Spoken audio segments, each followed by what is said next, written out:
ସାହିତ୍ୟର ଲୋକପ୍ରିୟତା ଜୀବନର ସୃଜନଶୀଳ ଅନୁଭୂତିସିଦ୍ଧ କଳାତ୍ମକ ବ୍ୟାଖ୍ୟାର ନାମ ସାହିତ୍ୟ।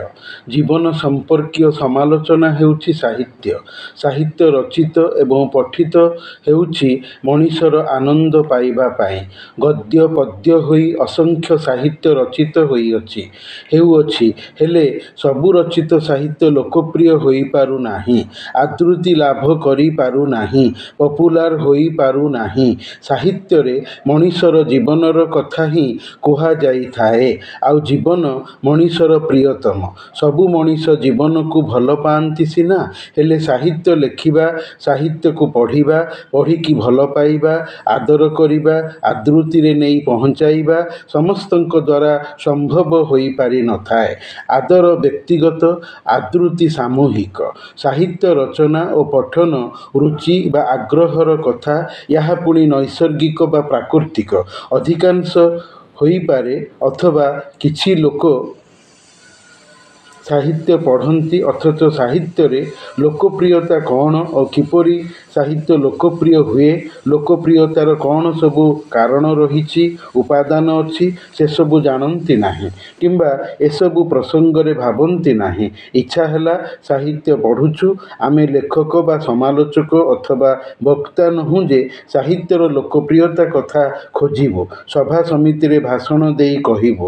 ରଚିତ ସାହିତ୍ୟ କିମ୍ବା ଆମ ଦ୍ୱାରା ପଢ଼ା ହୋଇଥିବା ସାହିତ୍ୟ ଲୋକପ୍ରିୟ ନ ହେଉ, ଆମର ଏଥିରେ ଯାଏ ଆସେ କିଛି ନାହିଁ। ତାହା ଲେଖକର କାମ। ତା'ର ପାରିବାପଣ ଉପରେ ନିର୍ଭର କରେ ସେ କେମିତି ସାହିତ୍ୟକୁ ଲେଖିଛି, ପାଠକ କେମିତି ସାହିତ୍ୟକୁ ଗ୍ରହଣ କରୁଛି, ଏହାରି ଉପରେ ନିର୍ଭର କରେ। ସାହିତ୍ୟରେ ଲୋକପ୍ରିୟତା ଖୋଜିବା ବା ସାହିତ୍ୟକୁ ଲୋକପ୍ରିୟ କରାଇବା ସହଜ କଥା ନୁହେଁ। ଏହା ମୂଳତଃ ଏକାନ୍ତ ଜଟିଳ ବ୍ୟାପାର। ସାହିତ୍ୟରେ ଲୋକପ୍ରିୟତା ଏବଂ ସାହିତ୍ୟର ଲୋକପ୍ରିୟତା ଏ ଦୁଇଟା ଅଲଗା ଜିନିଷ।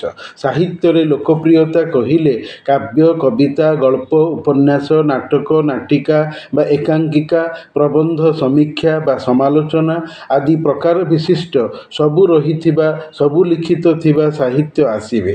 ଆଉ ସାହିତ୍ୟର ଲୋକପ୍ରିୟତା କହିଲେ ଗୋଟିଏ ପ୍ରକାରର ସାହିତ୍ୟର ଲୋକପ୍ରିୟତା ପ୍ରସଙ୍ଗ ଆସିବ, ସବୁ ପ୍ରକାର ସାହିତ୍ୟ ଆସିବ ନାହିଁ। ଆଜିର ସମୟରେ ସାହିତ୍ୟ ରଚନା ଓ ସାହିତ୍ୟର ପ୍ରସାରଣ, ସାହିତ୍ୟର ବ୍ୟାପ୍ତି ଅତ୍ୟନ୍ତ ବିକାଶଶୀଳ। ବହି ଲେଖି ଛାପିବାରେ, ସାହିତ୍ୟ ରଚନା କରି ପତ୍ର ଓ ପତ୍ରିକାରେ ପ୍ରକାଶିତ କରାଇବାରେ ମଣିଷ ଲେଖକର ସାଧାରଣ କ୍ରିୟା ହୋଇସାରିଛି। ସାହିତ୍ୟ ପତ୍ର ଓ ପତ୍ରିକାରେ କବିତା, ଗପ ପ୍ରକାଶନ ବହୁଳତର। ସାହିତ୍ୟ ସଭା ମାନଙ୍କରେ କବିତା ପାଠୋତ୍ସବ, ଏପରିକି ଗଳ୍ପ ପାଠୋତ୍ସବ କରାଯାଉଅଛି। ମଝିରେ ମଝିରେ ପ୍ରବନ୍ଧ ପାଠୋତ୍ସବ ମଧ୍ୟ କରାଯାଇଥାଏ, ତେବେ କ୍ଷୁଦ୍ର ପ୍ରବନ୍ଧ। ବିଶେଷତଃ କବିତା ପାଠୋତ୍ସବ ଅତ୍ୟନ୍ତ ସହଜ, କାରଣ କବିତା ରଚନା ବହୁଳତର। ବୋଧେ କବିତା ରଚନା ସହଜ ମନେ ହୋଇପାରିଛି, ନହେଲେ ଏତେ ସଂଖ୍ୟାରେ କବି କବିତା ପଢ଼ିବାକୁ ବାହାରୁ ନଥାନ୍ତେ, ଆଗ୍ରହୀ ହୋଇ ନଥାନ୍ତେ।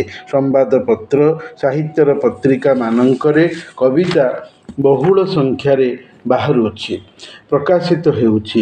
କବିତାର ଆକୃତିଗତ କ୍ଷୁଦ୍ରତା ପାଇଁ ଅଗା ବଗା ଖଗା ଯୁଆଡ଼େ ଦେଖ କବି ହୋଇ ଗଦା ଗଦା କବିତା ରଚନା କରି କବିତା ପଢ଼ିବା, ସାହିତ୍ୟ ଆସର ମାନଙ୍କରେ କବିତା ବହି ଛାପିକି ବାଣ୍ଟିବା, ମାଗଣାରେ ଲୋକଙ୍କୁ ଦେବା କାର୍ଯ୍ୟକଳାପରୁ କ'ଣ କବିତା ସତରେ ଲୋକପ୍ରିୟ ହୋଇଛି ବୋଲି ଜଣାପଡ଼େ? ପରିମାଣାତ୍ମକ ହୋଇ କୌଣସି ସାହିତ୍ୟ ସୃଷ୍ଟି ପ୍ରକାଶିତ, ବାଣ୍ଟି ହୋଇଗଲେ ସାହିତ୍ୟର ଗୁଣାତ୍ମକ ମାନ ବଢ଼େନା କିମ୍ବା ସାହିତ୍ୟ କୃତି ଲୋକପ୍ରିୟତା ହାସଲ କରିନଥାଏ। ସାହିତ୍ୟ ଲୋକପ୍ରିୟ ହେବାର କିଛିଟା ମାନଦଣ୍ଡ ବା କ୍ରାଇଟେରିଆ ଅଛି। ପ୍ରଥମତଃ, ରଚିତ ସାହିତ୍ୟ କୃତି ବା କାର୍ଯ୍ୟଟି ବହୁଳ ସଂଖ୍ୟକ ପାଠକ ବଢ଼ାଇ ପାରୁଥିବ। ଦ୍ୱିତୀୟତଃ, ଶ୍ରେଣୀକକ୍ଷର ପାଠରେ ପଢ଼ାଯାଉଥିବ। ଶ୍ରେଣୀକକ୍ଷରେ ପାଠକୀୟ ବାହୁଲ୍ୟତା ଅଗଣନୀୟ। ଧରନ୍ତୁ, ବ୍ୟାସକବି ସରସ୍ୱତୀ ଉପାଧିଧାରୀ ଫକୀରମୋହନ ସେନାପତିଙ୍କର ରେବତୀ ଗଳ୍ପ ଦୁଇ ଥର କାହିଁକି ଅନେକ ଥର ଶ୍ରେଣୀକକ୍ଷର ପାଠ୍ୟ ଭାବେ ମନୋନୀତ ନିର୍ବାଚିତ ହୋଇପାରିଅଛି। ଦୁଇ ଥର ପ୍ରଥମେ ଏଥିପାଇଁ କହିଲି କି ମୋର ମଝିଆ ବଡ଼ ଭଉଣୀ ନିମାପଡ଼ାରେ ଥିବାବେଳେ ତାଙ୍କର ପାଠମାଳା ନାମକ ସାହିତ୍ୟ ବହିରେ ପ୍ରଥମେ ରେବତୀକୁ ପଢ଼ିଥିଲେ 1966 ମସିହାରେ। ମୁଁ ଜଟଣୀରେ ଥାଇ ମୋର ସପ୍ତମ ଶ୍ରେଣୀ ସାହିତ୍ୟ ବହିରେ ପଢ଼ିଥିଲି 1974 ମସିହାରେ। ପୁଣି ମୋର BA ଓଡ଼ିଆ ଶ୍ରେଣୀରେ ଗଳ୍ପସ୍ୱଳ୍ପ ପ୍ରଥମ ଭାଗ ପଢ଼ିଥିଲି, ଯେଉଁଥିରେ ରେବତୀ ଗଳ୍ପଟି ପ୍ରଥମେ ଥିଲା। ମୋର DAV କଲେଜ ଟିଟିଲାଗଡ଼ ରହଣି କାଳରେ 1983-1984 ମସିହାରେ ଡକ୍ଟର ଉପେନ୍ଦ୍ରନାଥ ମହାନ୍ତି ସାର୍ ପଢ଼ାଇଥିଲେ। ପାଠକୀୟତା ଏବଂ ପାଠ୍ୟାନ୍ତର୍ଗତତା ଥିଲେ ସାହିତ୍ୟ ଲୋକପ୍ରିୟ ହୁଏ, ଲୋକପ୍ରିୟତା ହାସଲ କରେ। ତୃତୀୟରେ, ରେବତୀ ଗଳ୍ପଟି ନିଜେ ଅସଂଖ୍ୟ ରେବତୀ ଗଳ୍ପକୁ ସୃଷ୍ଟି କରାଇ ପାରିଛି, ରେଡ଼ିଓ ନାଟକରେ ପରିଣତ ହୋଇଥିଲା, ମୁଁ ନିଜେ ଶୁଣିଥିଲି। ଫକୀରମୋହନଙ୍କର ପେଟେଣ୍ଟ ମେଡ଼ିସିନ ଗଳ୍ପଟି ଶ୍ରେଣୀକକ୍ଷର ପାଠ୍ୟ ରେଡ଼ିଓ ନାଟକ। ଶ୍ରୀମତୀ ସମାର୍ଜନୀ ନାମରେ ନାଟ୍ୟକାର ଗୋପାଳ ଛୋଟରାୟଙ୍କ ଦ୍ୱାରା ଗୀତିନାଟ୍ୟ ହୋଇପାରି ମଞ୍ଚରେ ରେଡ଼ିଓ କ୍ୟାସେଟ୍ ଆକାରରେ ମିଳିଥିଲା। ଏବେ ମୋବାଇଲ ଫୋନରେ ବି ଉପଲବ୍ଧ ଅଛି। ଫକୀରମୋହନ ଜଣେ ଲୋକପ୍ରିୟ କାଳଜୟୀ ଲେଖକ, ସାହିତ୍ୟିକ ହେଲେ ବୋଲି ଯେ ସେ ମୁଖ୍ୟତଃ ଛଅମାଣ ଆଠଗୁଣ୍ଠ ଉପନ୍ୟାସ ଏବଂ ରାଣ୍ଡିପୁଅ ଅନନ୍ତା ଡାକମୁନ୍ସି ଗଳ୍ପ ପାଇଁ ଲୋକପ୍ରିୟ ଲେଖକ ହୋଇଛନ୍ତି ସିନା, ତାଙ୍କର ଅଜାନାତି କଥା, କାଳିକା ପ୍ରସାଦ ଗୋରାପ, କମଳା ପ୍ରସାଦ ଗୋରାପ, ମଉନା ମୌନି ଗପ ଲେଖାଯାଇଛି ସତ, ହେଲେ ଶ୍ରେଣୀକକ୍ଷର ପାଠ୍ୟ ପ୍ରଚଳିତ ହୋଇନାହିଁ ବା ଲୋକପ୍ରିୟତାରେ ଗଣନା କରାଯାଏ ନାହିଁ। ଏସବୁ ଗଳ୍ପ ରଚନା ପାଇଁ ଫକୀରମୋହନ ଆଦୌ ଲୋକପ୍ରିୟ ନୁହନ୍ତି। ସେହିପରି କବି ଭାବରେ ବି ଫକୀରମୋହନ ରାଧାନାଥ, ମଧୁସୂଦନ, ଗଙ୍ଗାଧରଙ୍କ ଭଳି ଲୋକପ୍ରିୟତା ହାସଲ କରିପାରି ନାହାନ୍ତି। ଫକୀରମୋହନ ନିଜେ ମୋ ଗୀତର ଭଣିତା ପଦ୍ୟ ଅବସର ବାସରେ କବିତା ବହିରେ ଅଛି।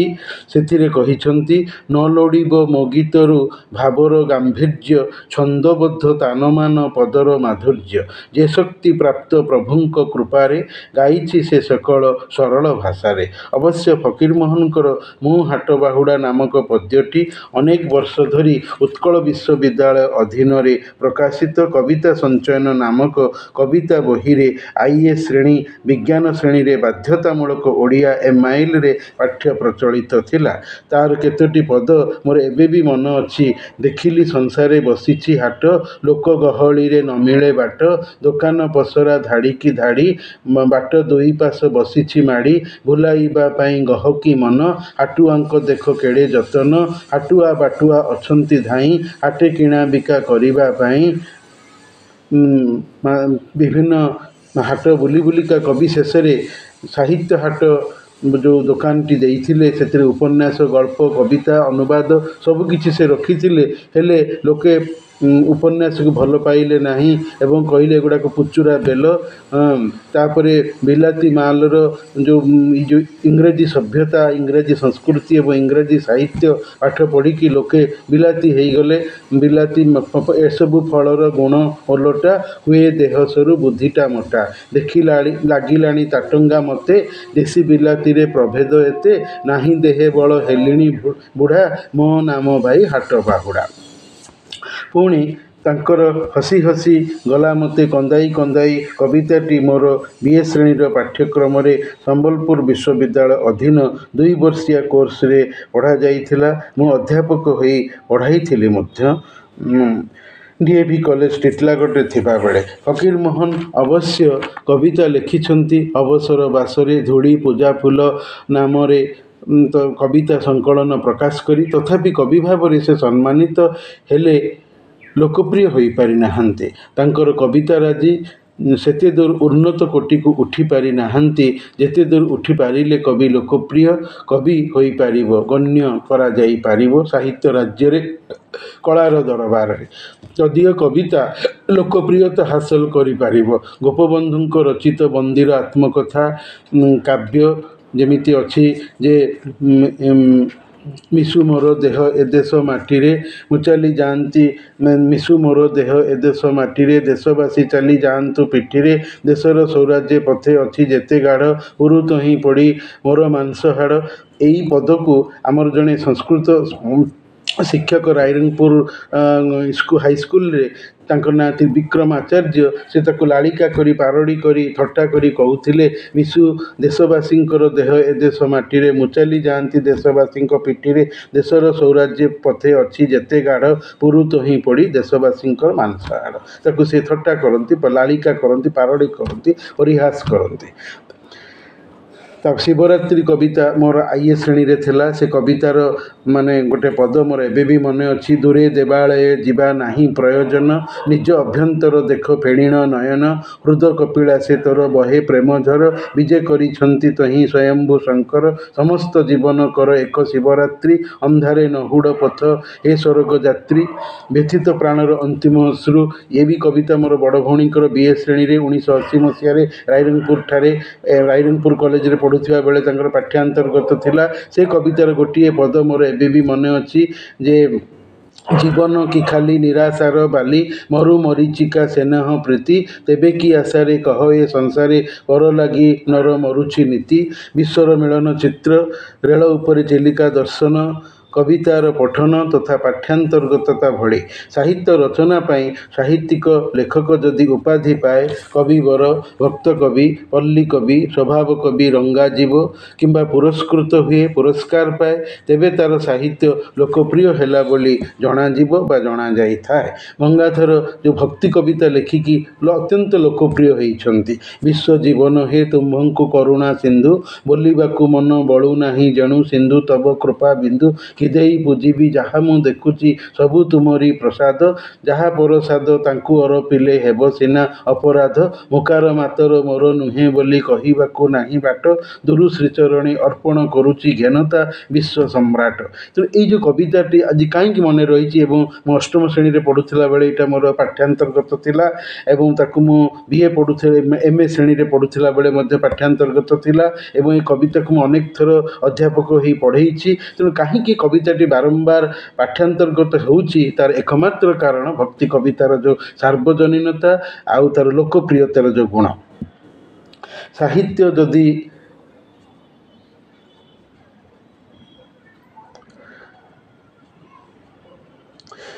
ଅନୁବାଦର ସ୍ତରକୁ ଆସେ ତେବେ ସାହିତ୍ୟ ଲୋକପ୍ରିୟ ହୋଇଛି ବୋଲି ସାଧାରଣତଃ ଜଣାଯାଇଥାଏ। ଯେମିତି ଇଂରାଜୀ କବି ୱିଲିୟମ ୱାର୍ଡସୱାର୍ଥଙ୍କର ଦି ସଲିଟାରୀ ରିପର କବିତାଟି ଓଡ଼ିଆରେ ଅନୁବାଦ ହୋଇଅଛି ଦୁଇଥର ନାରାୟଣ ମୋହନ ଦେ ଏକାକିନୀ କୃଷକ କାମିନୀ ନାମରେ ଏବଂ ଛାନ୍ଦସିକ କବି ରାଧାମୋହନ ଗଡ଼ନାୟକ ଦେଖ ଏକାକିନୀ କେଦାର କୋଳେ ନାମରେ ଅନୁବାଦ କରିଛନ୍ତି। ଯେମିତି ଏକାକିନୀ କୃଷକ କାମିନୀର ଯେଉଁ ପଦଟି ନାରାୟଣ ମୋହନ ଦେ ଅନୁବାଦ କରିଛନ୍ତି ସେ ପଦଟି ମୋର ମନେ ଅଛି। ମୋ ବଡ଼ ଭଉଣୀ ମଝିଆ ବଡ଼ ଭଉଣୀ ସପ୍ତମ ଶ୍ରେଣୀରେ ପଢ଼ୁଥିଲେ ପାଠମାଳା ବହିରେ, ଦୂରେ କେଦାରେ ପାନ୍ଥ ଦେଖ କାମିନୀ, ବିଜନଗିରି ଉପତ୍ୟକା ବାସିନୀ, ଏ ପାନ୍ଥ ଦଣ୍ଡେ ଏଥି କରିଣ ସ୍ଥିତି, ଶୁଣ ସେ ଏକାକିନୀ ବିଷାଦ ଗୀତି, ସ୍ୱହସ୍ତେ ଶସ୍ୟଗୁଚ୍ଛ ବାନ୍ଧିଣ ରଙ୍ଗେ, ପ୍ଲାବଇ ବନଭୂମି ସ୍ୱର ତରଙ୍ଗେ, ସୁରମ୍ୟ ଉପତ୍ୟକା ସୁମନ ହାରି, ତହିଁ ଖେଳଇ ବାଳା ଗୀତ ଲହରୀ। କିନ୍ତୁ ରାଧାମୋହନ ଗଡ଼ନାୟକଙ୍କର ଯେଉଁ ମାନେ ଦେଖ ଏକାକିନୀ କେଦାର କୋଳେ ଏତେ ମାନେ ନାରାୟଣ ମୋହନ ଦେଙ୍କ ଭଳିଆ ଏତେ ଫେମସ୍ ବା ଲୋକପ୍ରିୟ ହୋଇପାରି ନାହିଁ ଏବଂ ପାଠରେ ମଧ୍ୟ ପଢ଼ାଯାଇ ନାହିଁ। ଗଲା ସେମିତି ଇଂରାଜୀ କବିତା ଆଲେକ୍ଜାଣ୍ଡର ସେଲକ୍ରିକ୍ କୁ ଭକ୍ତ କବି ମଧୁସୂଦନ ରାଓ ନିର୍ବାସିତର ବିଳାପ ନାମରେ ଓଡ଼ିଆ ଭାଷାରେ ଅନୁବାଦ କରିଛନ୍ତି, ଯାହାକି ବହୁତ ଥର ଶ୍ରେଣୀକକ୍ଷର ପାଠ୍ୟାନ୍ତର୍ଗତ ହୋଇଅଛି। ମୁଁ ମୋର ସପ୍ତମ ଶ୍ରେଣୀର ସାହିତ୍ୟ ବହିରେ ପାଠ୍ୟ ରୂପେ ଜଟଣୀରେ ଥିଲାବେଳେ ବାଳକ ଉଚ୍ଚ ବିଦ୍ୟାଳୟରେ ପଢ଼ିଥିଲି 1975-76 ମସିହାରେ। ଏବେ ବି ଏହା ଯୁକ୍ତ 2 ଇଚ୍ଛାଧୀନ ଓଡ଼ିଆରେ ପ୍ରଚଳିତ ଅଛି। ଦେଖଇ ନେତ୍ର ଯାହା ଚଉଦିଗର, ଶେଷର୍ବର ଅଟଇ ମୁଁ ଅଧୀଶ୍ୱର, ମହିମଣ୍ଡଳେ ନାହିଁ ଏମନ୍ତ ଜନ, ମୋ ଅଧିକାର ଲୋଭେ କରିବରଣ, ଚାରିଆଡ଼ରେ ନୀଳ ସମୁଦ୍ର ଯାଏଁ, ଫୁଲ ଫଳ ଶୋଭିତ ବନଲତାଏ, ପଶୁପକ୍ଷୀ କୀଟ ପତଙ୍ଗ କେଶରୀ କରି, ପଶୁ ସୃଷ୍ଟି ଯେତକ ସବୁ ମୋହରି, ବୃଥା ଭାବନା ଆଉ କରିବି ନାହିଁ, ଭାବନାରେ ଆନନ୍ଦ ମିଳଇ କାହିଁ। ଯେମିତି ଗୋଟେ ପ୍ରଭାବ ଅଛି, ଲେଟ୍ ବି ଗନ୍ ବାଏ ବି ଗନ୍ ଗତସ୍ୟ ଶୋଚନା ନାସ୍ତି।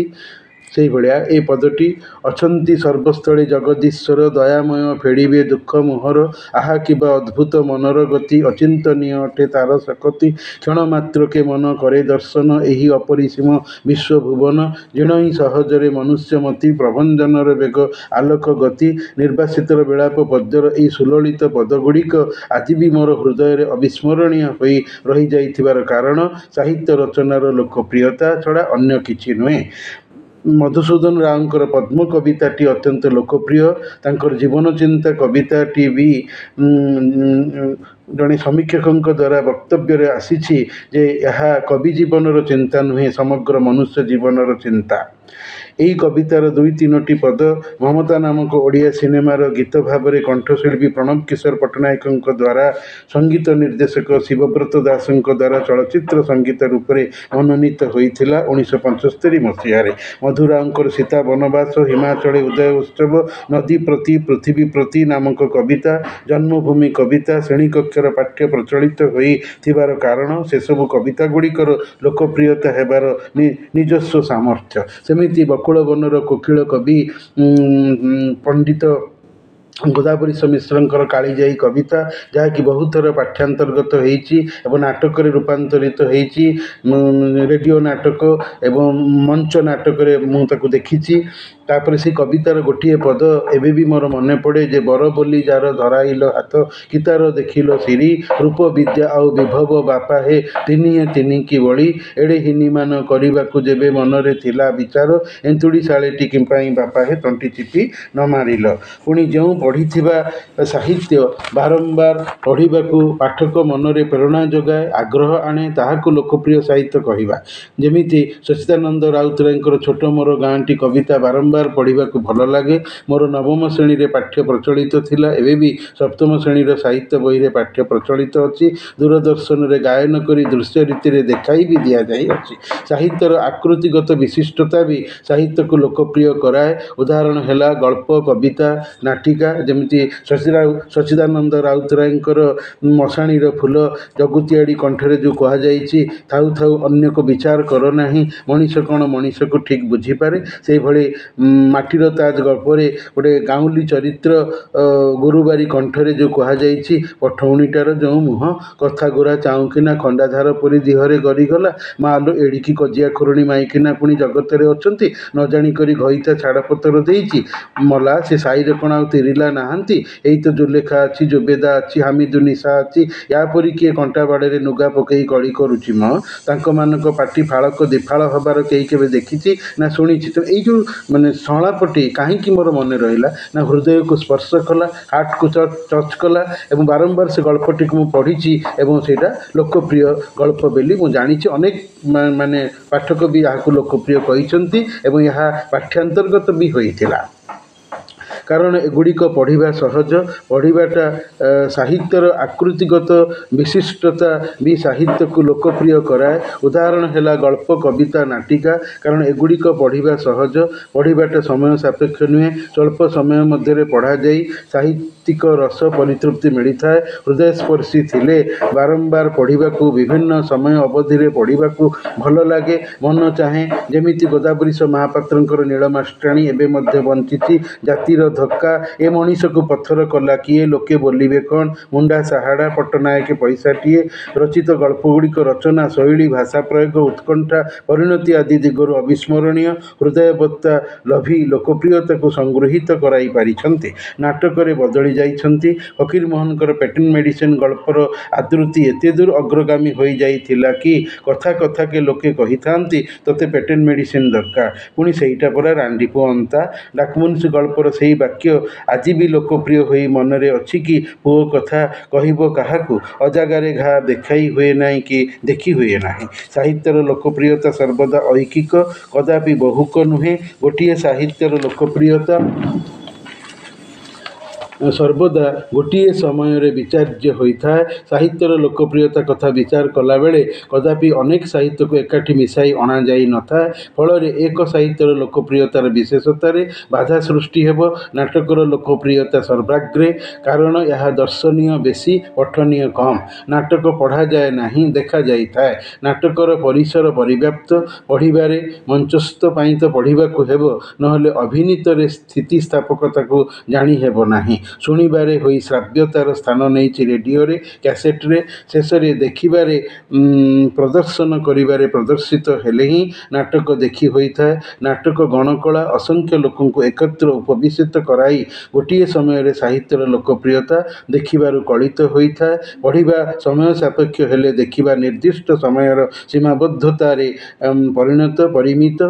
ପଢ଼ିବାରେ ମନ ନ ଲାଗିଲେ, ଆଗ୍ରହାନ୍ୱିତ ନଥିଲେ ପଢ଼ିବା ବିରକ୍ତିକର, ନିୟମିତ, ସ୍ୱାଭାବିକ ହୋଇନଥାଏ। ହେଲେ ନାଟକର ଅଭିନୟିକ ଗୁଣ, ସାଙ୍ଗୀତିକ ପରିଯୋଜନା, ବିଭିନ୍ନ ଚାରିତ୍ରିକ ରୂପାନ୍ୱିତ କୁଶୀଲବ, ନବରସ ପ୍ରଯୁକ୍ତି, ଆଲୋକ ସମ୍ପାତ, ବେଶ ପୋଷାକ ସଜାଣ ନାଟକକୁ ଦେଖାଇବାରେ ଆକର୍ଷକ କରାଏ। ବେଳେବେଳେ ସମଗ୍ର ସାହିତ୍ୟର ଲୋକପ୍ରିୟତା ନଥାଏ, ହେଲେ ସାହିତ୍ୟ ଭିତରେ ଥିବା ଏଭଳି କିଛି ବାକ୍ୟ ପଦ ପାଇଁ ସାହିତ୍ୟ ଲୋକପ୍ରିୟ ହୋଇଉଠେ। ଯେମିତି ଭାଗବତରେ କିଛି ବାକ୍ୟାବଳୀ ଯାହାକୁ ରଖିବେ ଅନନ୍ତ, କି କରିପାରେ ବଳବନ୍ତ, କାଳର ବଶ ଏ ଜଗତ, ପ୍ରାଣିଏ କାଳର ଆୟତ୍ତ, ସେକାଳେ ବସେ ସର୍ବେ ଚଳି, ପବନ ଯେହ୍ନେ ଗନାବଳି, ସର୍ବେ ଚଳିବେ କାଳ ବଳେ, ଯଶ ରହିବ ମହି ତଳେ, ଯେ ପକ୍ଷୀ ଉଡ଼େ ଯେତେ ଦୂର, ସେ ଜାଣେ ତାର ବ୍ୟବହାର। ଏହିପରି ସାହିତ୍ୟର ଲୋକପ୍ରିୟତା ରହିଅଛି।